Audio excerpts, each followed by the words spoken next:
Olá, no programa de hoje vamos falar sobre um assunto importante e que vem preocupando e muito as autoridades de saúde no Brasil, o sarampo. Surtos frequentes da doença fizeram com que o país perdesse o certificado de zona livre de sarampo. Vamos falar sobre a importância da vacinação e como identificar e tratar o problema. Tudo isso e muito mais a partir de agora.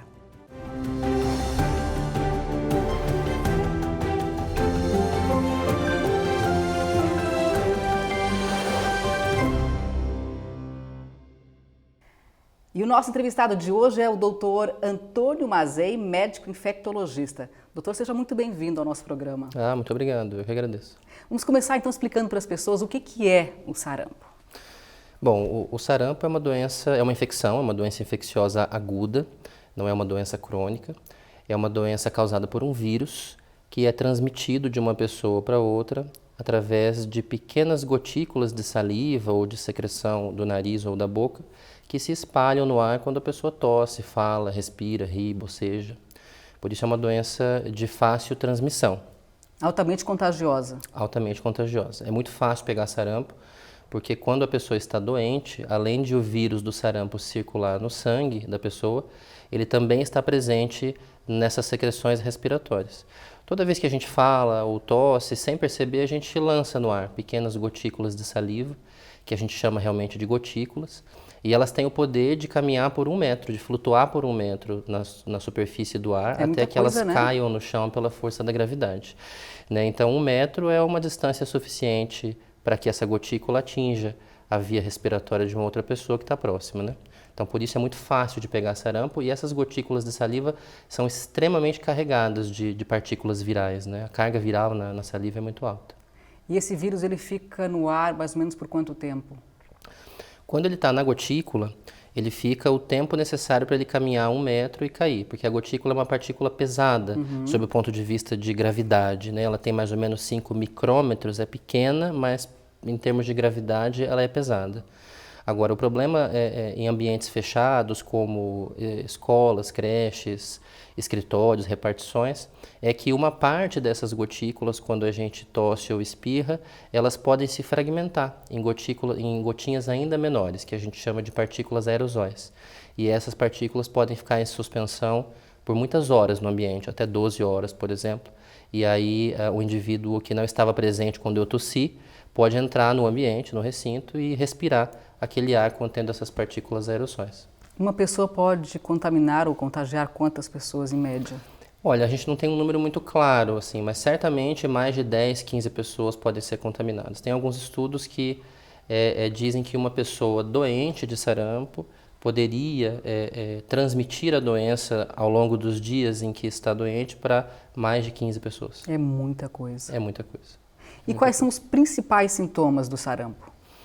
Então, o sarampo é uma doença caracterizada por algumas manchas pelo corpo. O nome técnico para essas manchas é um nome meio difícil, mas é um exantema maculopapular morbiliforme cefalocaudal. O que significa isso? Significa o seguinte, são manchas cor-de-rosa, avermelhadas, que podem ter nenhum relevo ou textura, serem só manchinhas no corpo, ou podem assumir uma textura semelhante ao de uma picada de mosquito. Um pouquinho grossa, assim. Isso, o nome técnico é pápula, um calombinho, essas manchas, elas têm uma característica morbiliforme, ou seja, elas começam como pequenas pintinhas, mas ao longo dos dias elas podem mudar de formato, podem se multiplicar e podem confluir, formando placas maiores. E cefalocaudal significa que são manchas que aparecem primeiramente na cabeça e no pescoço e que com o passar dos dias vão se espalhando pelo corpo de cima para baixo.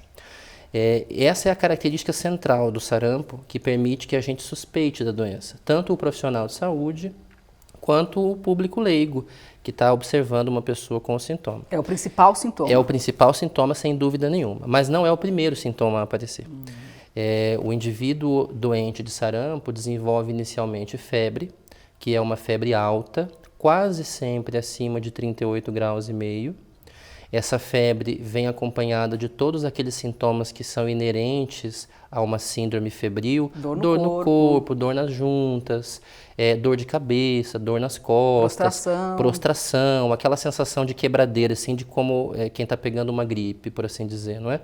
E junto com essa febre pode acontecer tosse, que geralmente é uma tosse seca, não é uma tosse carregada de secreção, de catarro.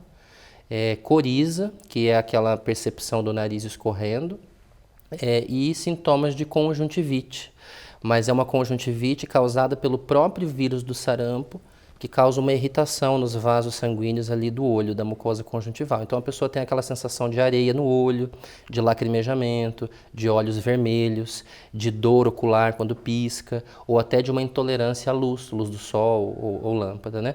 Então vem a febre alta, acompanhada dessa conjuntivite, dessa tosse, eventualmente até dor de garganta. E de 2 a 4 dias depois do início desses sintomas é que vão aparecer as lesões de pele, que vão permitir que a gente suspeite clinicamente de que aquilo é um sarampo e não só uma gripe ou não só um resfriado. Porque é muito fácil confundir, né, com uma gripe, é muito fácil até confundir com uma rubéola depois que aparecem os primeiros sinais, não? Com certeza, porque febre é um sintoma, é um sinal muito inespecífico, né? Várias doenças agudas podem causar febre e muitas delas são muito mais comuns do que o sarampo. Um exemplo clássico é o resfriado comum, né? Quem nunca pegou um resfriado, né? E é uma doença que cursa com febre também. Então, inicialmente, quando você tem uma criança ou um adulto que está com febre, dor de garganta, tosse, a primeira impressão que a gente tem é que se trata de um resfriado ou de uma gripe, né?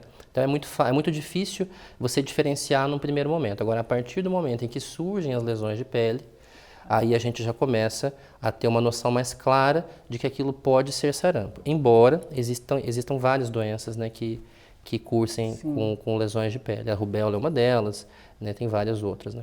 Agora, a gente sabendo que existe no país um surto de sarampo, é importante que aos primeiros sinais, mesmo sendo uma febre, uma tosse, não achar que pode ser uma gripe de repente e começar a suspeitar já, né, e procurar uma ajuda antes mesmo de ter a certeza de que é sarampo. Isso é importante? Procurar o médico nos primeiros sintomas? Com certeza. Nesse cenário de surto que a gente vive no país, né, é interessante quando você tem uma criança ou mesmo um adulto em casa que começa com febre, que essa pessoa procure o serviço de saúde para uma avaliação médica, né? Nem sempre o profissional de saúde terá condições de fazer um diagnóstico específico naquela primeira visita. Existe um exame para detectar? Existem exames, né? A gente pede os exames a partir do momento em que a pessoa tem o quadro clínico de lesão de pele, né? Nesses padrões que a gente comentou, com febre alta.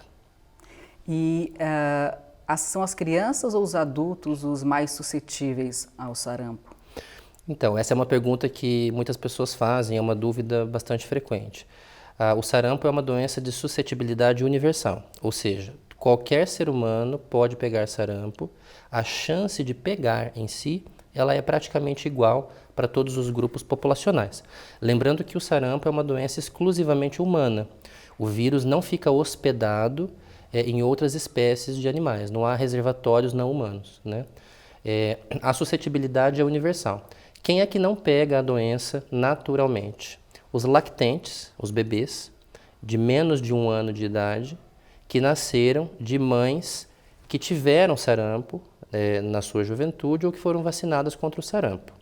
Excluindo esse público, né, que seriam os lactentes, qualquer pessoa pode pegar sarampo. Agora, o que diferencia os estratos populacionais com relação à doença é a questão do risco de complicações e de mortalidade. Isso sim, sem dúvida nenhuma, tem diferença. O sarampo é uma doença que costumeiramente evolui com complicações. O vírus tem uma capacidade de causar uma perturbação, uma desordem no sistema imunológico do indivíduo de tal maneira que temporariamente ela fica um pouco imunossuprimida, como se o sistema imunológico tivesse fora do ar, por assim dizer, como uma pessoa que está fazendo uma quimioterapia ou uma pessoa que tem uma outra doença imunossupressora. Então, isso faz com que, frequentemente, a pessoa que tem sarampo desenvolva infecções secundárias ao processo inflamatório que está acontecendo ali, como, por exemplo, pneumonia, otite, outras infecções de via respiratória. Isso ao mesmo tempo que está com sarampo e adquire ao mesmo tempo uma infecção dessa? Exatamente. Ou seja, agrava muito o quadro. Exatamente, ao mesmo tempo. E aí, quando isso acontece em pessoas que têm uma saúde mais frágil ou uma imunidade mais frágil, que é o exemplo de pessoas idosas, de bebês abaixo de 1 ano, de crianças abaixo de 5 anos de modo geral, mas abaixo de 1 ano mais intensamente, ou de crianças desnutridas, aí a gente já tem um cenário que favorece bastante o risco de morte. Não é? A gente está falando de um país que tem dimensões continentais, que é o Brasil.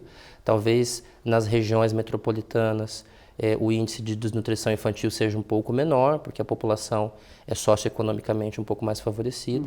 Mas, assim, pelo Brasil afora, a desnutrição infantil não é um assunto de capítulo de livro, é uma realidade.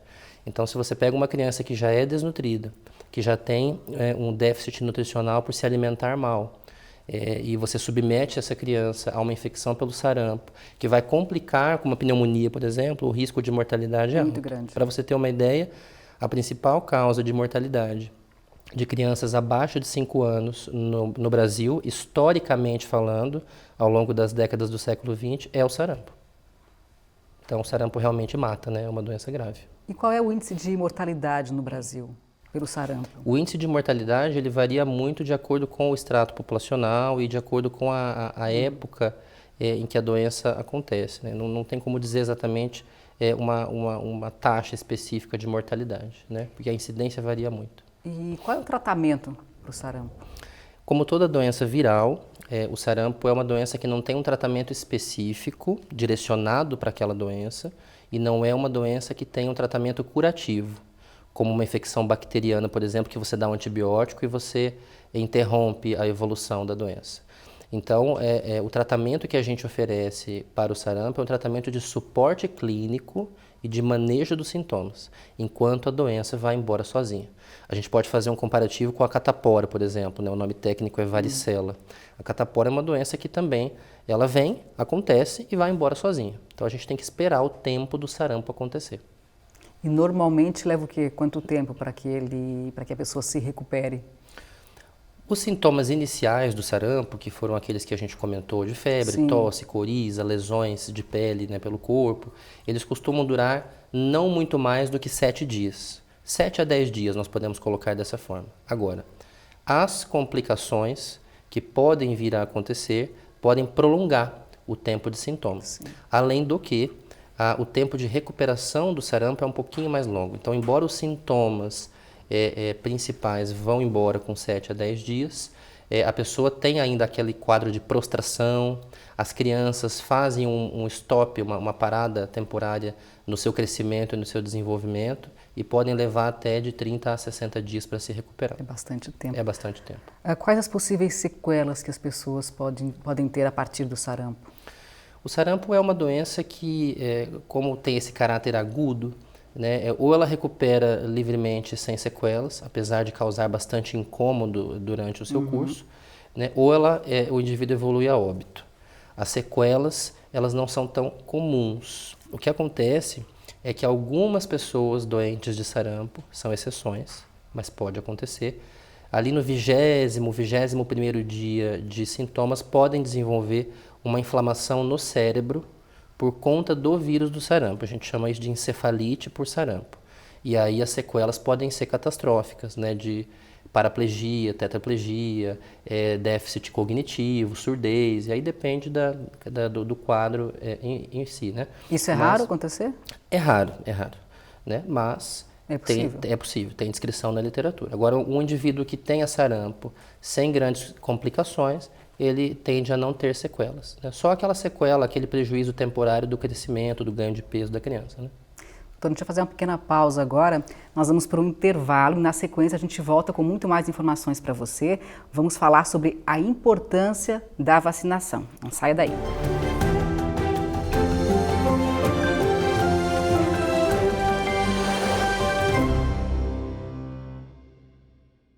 Estamos de volta com o Nossa Saúde, que hoje entrevista o Dr. Antônio Mazei, médico infectologista, e estamos falando sobre o sarampo. Doutor, em 2016 o Brasil então ganhou um certificado de zona livre de sarampo, só que por causa dos surtos frequentes da doença no país nos últimos anos, em 2019 o país perdeu esse certificado. O que está acontecendo? Por que aconteceu isso, na verdade? Isso acontece pelo seguinte, o vírus do sarampo, como a gente comentou, é um vírus altamente transmissível. Então, a circulação desse vírus na nossa população é muito fácil de acontecer. Para você ter uma ideia, é necessário que 95% da população esteja vacinada para que a gente bloqueie a circulação do vírus do sarampo no território brasileiro. 95% é muita coisa, né? É praticamente todo mundo, né? Então, em 1968, a vacina do sarampo passou a ser obrigatória, né, e começaram-se as campanhas para erradicação, eliminação da doença na medida do possível. E a cada ano que passava, conforme a cobertura vacinal da população aumentava, a taxa de incidência do sarampo, a ocorrência de casos reais de doença ia diminuindo. Isso aconteceu progressivamente ao longo das décadas. A gente teve aproximadamente 15 mil casos de sarampo e na década de 80 toda. Já na década de 90 foram 800 casos, 850 casos, então houve uma redução bastante importante. Até que nas Américas o sarampo foi considerado uma doença praticamente inexistente, né? Diferentemente da varíola, que é uma doença que foi erradicada do planeta, ninguém mais tem como ter varíola, o sarampo ele não foi erradicado, mas os países da América Latina estavam considerados livres da doença, né? A gente tinha 5, 8, 10, 15 casos por ano no país todo, né? A partir de 2010 para frente, a gente teve episódios de algumas epidemias que foram causadas basicamente porque o brasileiro se sentiu um tanto quanto desencorajado a vacinar os seus filhos. Então as pessoas deixaram de se vacinar, a cobertura vacinal no Brasil foi caindo, né? O número de pessoas efetivamente imunizadas, protegidas foi caindo, e aí o vírus acaba vindo de outro continente, de outro país, trazido por algum turista, por alguém que esteja circulando, e a doença volta a acontecer de maneira mais expressiva, né? Como é que o senhor avalia a situação no Brasil hoje? O Brasil é um país que tem hoje pequenos explosões de sarampo em quase todos os estados, né? Mas a situação pode piorar muito mais, porque a gente tem 208 milhões de habitantes, né? Então a única maneira de a gente conseguir tornar esse cenário estável e com tendência ao desaparecimento dos casos novos é através da imunização, não tem outra maneira, né? Não tem saída, é vacinar ou vacinar. E as pessoas têm que se conscientizarem a respeito disso. Com certeza. De uma vez por todas. Com certeza. Pode. É uma doença que, embora a maior parte das pessoas não tenha essa noção, é uma doença que pode matar. É uma doença que tem complicações que podem ser devastadoras e que inclusive prejudica a imunidade do indivíduo contra outras doenças. Tamanha a perturbação causada pela doença no sistema imune do indivíduo. O problema é que o brasileiro tem aquela ideia de que essas doenças próprias da infância, sarampo, rubéola, cachumba, varicela, são doenças sempre benignas, que nunca causam grandes problemas, né? Antigamente, os nossos avós costumavam deixar as crianças com catapora próximas das outras para todo mundo pegar de uma vez e aquilo resolver, né? Então, isso é uma prática ultrapassada. Essas doenças são perigosas, essas doenças matam pessoas. A gente teve, no ano de 2019, mais de 50 bebês menores de 1 ano mortos em decorrência direta do sarampo. Então, você imagina a tragédia que é para uma família ter um bebê saudável, que está se desenvolvendo plenamente, que não tem nenhum problema de saúde, que nunca internou, que nunca fez cirurgia, de repente pega uma doença repentina como o sarampo e dias depois está morta. Então isso é uma tragédia. O brasileiro tem que se conscientizar de que o fato de que nós superamos o sarampo há alguns anos atrás por termos vacinado todo mundo, não significa que o problema está livre de acontecer. Nós precisamos manter a cultura da imunização.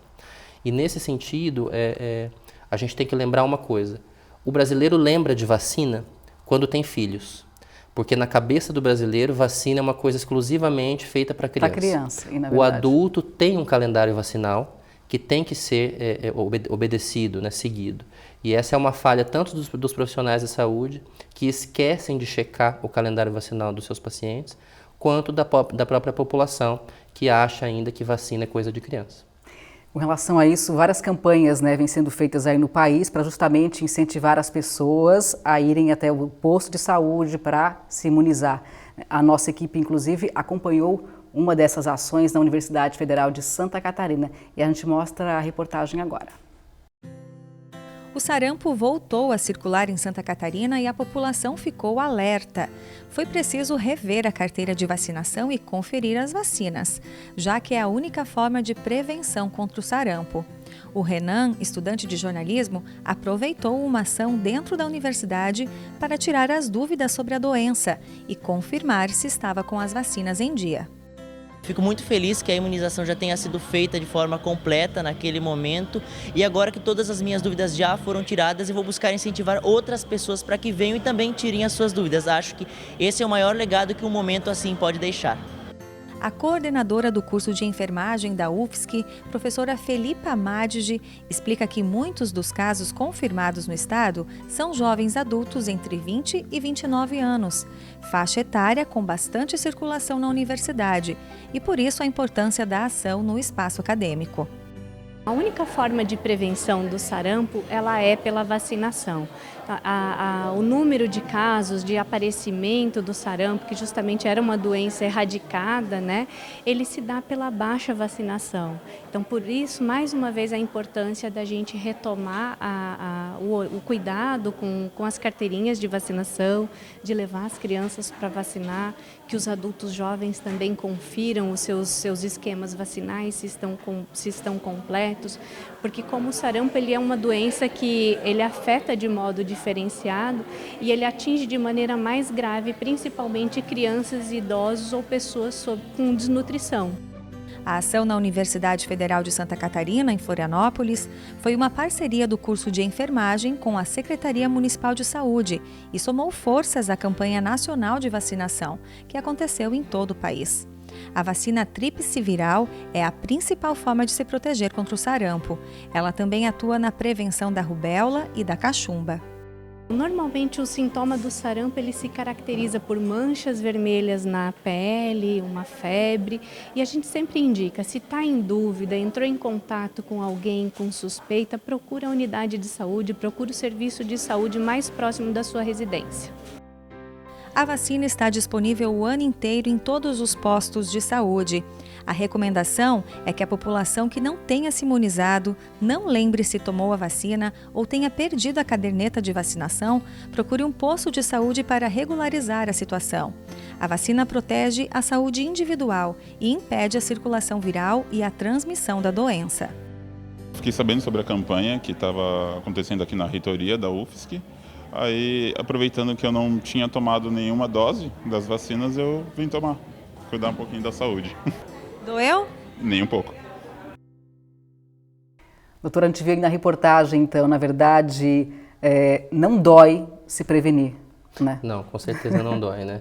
E caso haja alguma dor, ela é infinitamente menor do que a dor de estar doente ou de perder um familiar, né? A vacinação, de modo geral, é uma injeção intramuscular, né? Uma agulha fina que injeta uma quantidade muito pequena de líquido, meio ml, 1 ml, depende da vacina, né? Mas é uma quantidade muito pequena de líquido. Então, assim, nas pessoas que sentem alguma coisa, eu já tive a oportunidade de tomar vacinas e não senti absolutamente nada, de até perguntar para o vacinador assim, mas você já vacinou? Tem certeza? Né? Tem certeza que já foi? E já tive a oportunidade de tomar algumas vacinas em que eu senti um pouquinho mais de dor. Mas é a dor da picadinha, como se fosse uma formiga picando, enfim, é algo bastante tranquilo, né? Algumas pessoas têm um pouco de medo de injeção e acabam sofrendo antecipadamente, assim, tem uma ansiedade e já transformam isso numa dor maior, assim, às vezes o nervosismo dói mais do que a própria injeção, entende? Mas, assim, é uma vacina bastante tranquila, né? Não há necessidade de ter medo, não. Na reportagem nós vimos também que no estado grande parte das pessoas que têm a doença está numa faixa etária entre 20 e 29 anos, quer dizer, um público jovem. Isso preocupa mais pelo fato do jovem circular mais? A gente sabe que os jovens são socialmente mais ativos, né, Rafaela? Eles circulam mais, viajam mais. Isso, nesse sentido, preocupa, sim.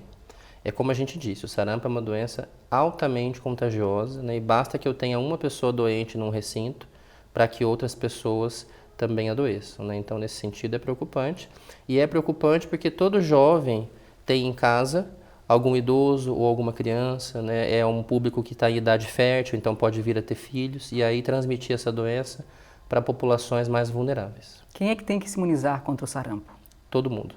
Todos os brasileiros precisam estar vacinados. O que o pessoal confunde em termos de campanha é estar vacinado com vacinar-se novamente. Então isso precisa ser bem esclarecido. Para uma pessoa ser considerada protegida contra o sarampo, ela precisa ter 2 doses da vacina na sua caderneta de vacinas, com intervalo mínimo de 30 dias entre elas. Isso para pessoas com menos de 30 anos. Pessoas que têm mais de 30 anos precisam ter apenas uma dose documentada em caderneta de vacinas. E aí começam os problemas. Quem não lembra, né, se vacinou antes dos 30 anos, como é que faz? Exatamente. Se você perdeu a sua carteira de vacinas, se você não sabe onde ela está, se você não tem certeza se tomou ou não tomou as doses da vacina do sarampo, ou se você tem certeza que nunca tomou nenhuma vacina na vida, porque incrivelmente existem pessoas que nunca tomaram nenhuma vacina contra nada, essas pessoas precisam vacinar. Mesmo que já tenham tomado no passado, mas não sabem, né? Tomar doses adicionais não trará problemas. O problema é você ficar na dúvida se tomou ou não a vacina e aí não tomar por causa disso. Então, 2 doses da vacina para quem tem menos de 30 anos, 1 dose da vacina para quem tem de 30 a 50 anos. Se você tem certeza que já tomou essas doses e elas estão documentadas na sua carteira de vacinas, não há necessidade de tomar novamente. O problema é que os adultos neste país que têm como dizer isso com a carteirinha na mão são muito poucos. Então, há necessidade de vacinar. Então, eu sei que eu tomei as vacinas, eu tenho a certeza disso, porém elas não estão registradas, eu perdi minha carteira, né? Eu preciso novamente tomar as doses. Precisa. Para efeitos de imunização, sim, só conta o que está registrado em carteira. Você pode ter certeza que tomou, mas se você não consegue comprovar isso documentalmente na carteira, você tem que tomar novamente. E aí fica o apelo para a população. A caderneta de vacinas é um documento. Assim como RG, CPF, certidão de casamento, escritura da casa, ela tem que ficar guardada lá na gaveta de uma maneira que você saiba como encontrar caso precise, né? Não é um documento que pode ser extraviado, como a maior parte das pessoas faz. Com relação aos bebês de 1 ano, existe uma polêmica aí, como é que funciona isso? Então, o que acontece é o seguinte, as crianças que nascem de mães que foram imunizadas contra o sarampo adequadamente, ou que tiveram sarampo na infância, lembrando que o sarampo é uma doença que acontece uma vez só, uma vez que você pegou o sarampo, você não vai ter novos episódios, você fica imune para o resto da vida. E a vacina também confere essa imunidade duradoura. Então, as crianças que nasceram de mães nessa condição, elas nascem com os anticorpos de proteção contra o sarampo, herdados da mãe por via transplacentária, eles recebem através da placenta. Esses anticorpos duram no sangue da criança em média 12 meses. É por isso que não se vacina de rotina nenhum bebê com menos de 12 meses, né?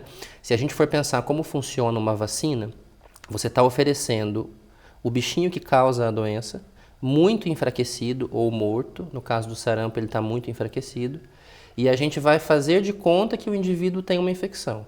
Esse bichinho, no caso o vírus, ele vai estimular o sistema imunológico da pessoa vacinada e a pessoa vai produzir anticorpos contra a doença, como se estivesse doente. Então eu estou reproduzindo um cenário de doença, sarampo, mas extremamente brando, sem sintomas. A vacina não causa sintomas, né? Então, como a vacinação funciona dessa forma, eu não poderia dar uma vacina para uma criança que já tem anticorpos, porque ela não permitiria que o vírus que está na vacina agisse, porque ele seria prontamente inativado pelo sistema imunológico da criança, né? O que acontece? A gente sabe que essa criança vai perder esses anticorpos a partir de 12 meses de idade. Então eu preciso vacinar depois dos 12 meses, porque senão essa criança vai ficar com 0 anticorpos, porque os anticorpos maternos não são duradouros. Então, de rotina, quando que se vacina uma criança contra o sarampo? Aos 12 meses de idade e uma dose de reforço aos 15 meses, 1 ano e 3 meses. Né? Às vezes essa dose é dada um pouquinho antes ou um pouquinho depois, não tem problema. Tem que respeitar o mínimo de 30 dias de intervalo. O que acontece? Em cenários de surto, a gente acaba vacinando também bebês de 6 meses a 11 meses. Aí você vai me perguntar, por quê? Se você acaba de dizer que não tem sentido vacinar essas crianças. Pelo seguinte, quando a gente estuda mais aprofundadamente, a gente percebe que no Brasil, 85% dos bebês que têm essa proteção materna natural perdem os anticorpos por volta dos 9 meses de idade. E os outros 15% vão perder entre 9 e 12 meses. O que a gente sabe certamente, sem ter que fazer exame nenhum, é que uma criança que tem mais de 12 meses não tem mais anticorpos contra o sarampo. Como a gente está vivendo no Brasil um cenário de surto e as crianças menores de 1 ano são um alvo de mortalidade, né? O vírus mata essas crianças, nós não podemos correr o risco de deixar de imunizar uma criança que esteja, por exemplo, nesses 15% aí que não tem mais anticorpos. É uma garantia, né? É uma garantia. Então, como funciona? A gente chama essa dose de dose zero. Ela é uma dose extra que a criança vai receber, que não conta como primeira dose ou como segunda dose. Então, se você tem em casa um bebê de 6 meses a 11 meses, ele precisa tomar a vacina contra o sarampo na dose zero, para garantir aquela proteção até os 12 meses de idade. E depois, com 12 meses, ela vai tomar a dose 1 e com 15 meses ela vai tomar a dose 2. Essa é a lógica, esse é o racional que está por trás de vacinar as crianças de 6 a 11 meses. Só em situações de surto, que é o que está acontecendo nos estados brasileiros. Depois que esse surto for debelado, as crianças não vão mais receber dose de sarampo entre 6 e 11 meses. E as pessoas que entraram em contato com pessoas contaminadas, como é que elas devem proceder? Muito bem. Então, se você tem uma pessoa que está doente de sarampo ou que está com suspeita de sarampo, caso suspeito designado pelo profissional de saúde, a vigilância epidemiológica do estado ou do município, ela vai atrás desse indivíduo para saber as pessoas com as quais ele entrou em contato. Essas pessoas vão ser pesquisadas com relação ao seu histórico vacinal. Se elas não estiverem imunizadas, elas devem ser imunizadas.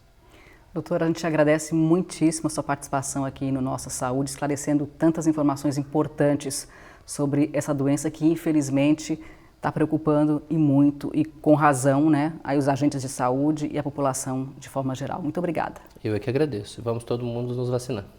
Fica aí, então, a dica do doutor, muito importante, não tem como ficar sem a imunização. Ela é fundamental para garantir a saúde de todo mundo. E assim, dessa forma, então, a gente vai encerrando Nossa Saúde de hoje. A você, muito obrigada e até uma próxima.